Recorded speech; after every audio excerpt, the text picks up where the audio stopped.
The next subject is a little touchier.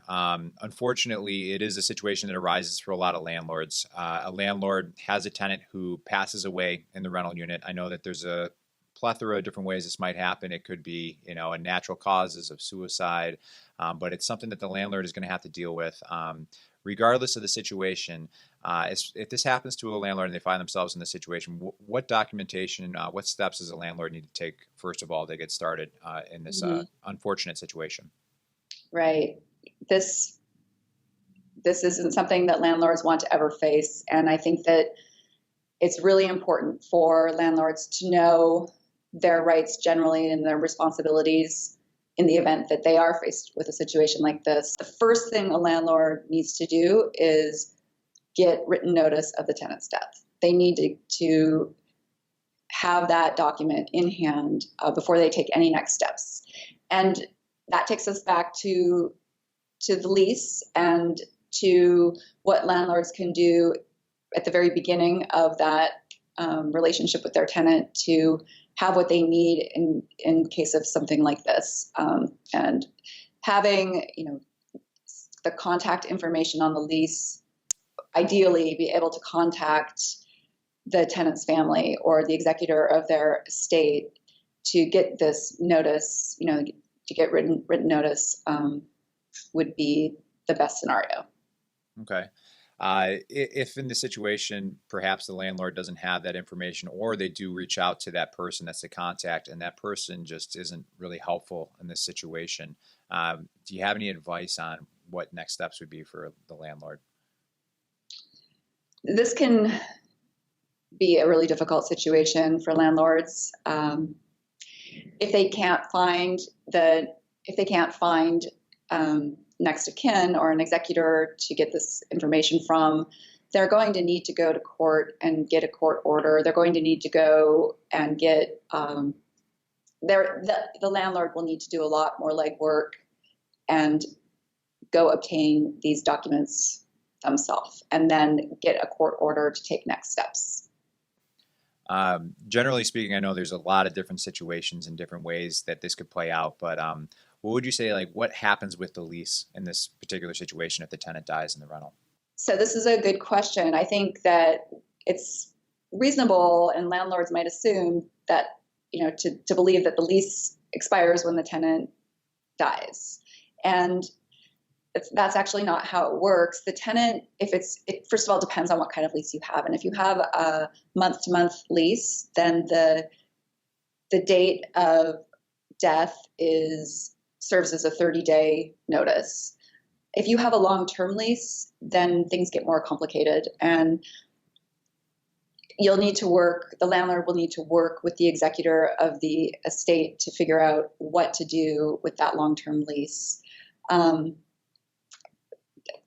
Legally, the estate would be liable for rent through the end of the lease, but realistically, most landlords want to re-rent their properties. They'd like to move on and, re-rent the unit, enter into a new long-term lease, not have this loose end.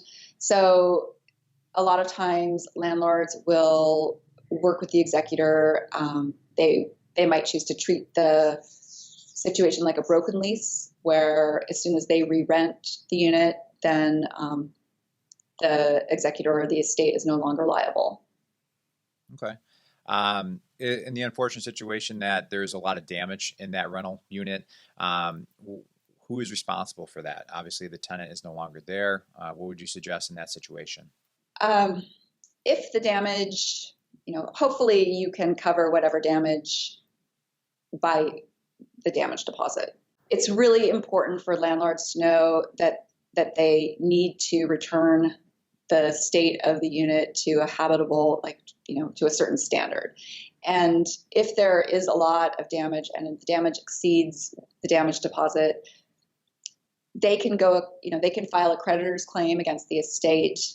They can work with the executor to try to get the funds from the estate, if those funds exist, to make the repairs and cover the damage.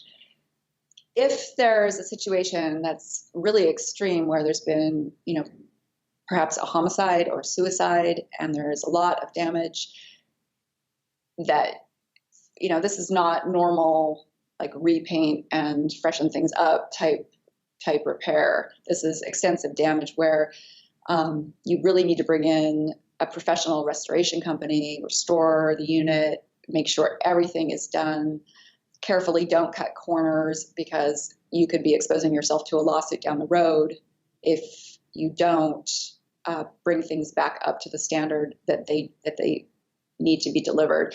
And in those cases, a landlord should also look to their insurance company and see if they have options there to cover that kind of damage. The landlord's policy might actually cover them in some scenarios. So on the opposite side of this, let's say that there's a death in the unit and there's no damages. Is the next of kin or the estate, can they receive the security deposit back, or is that security deposit now gone?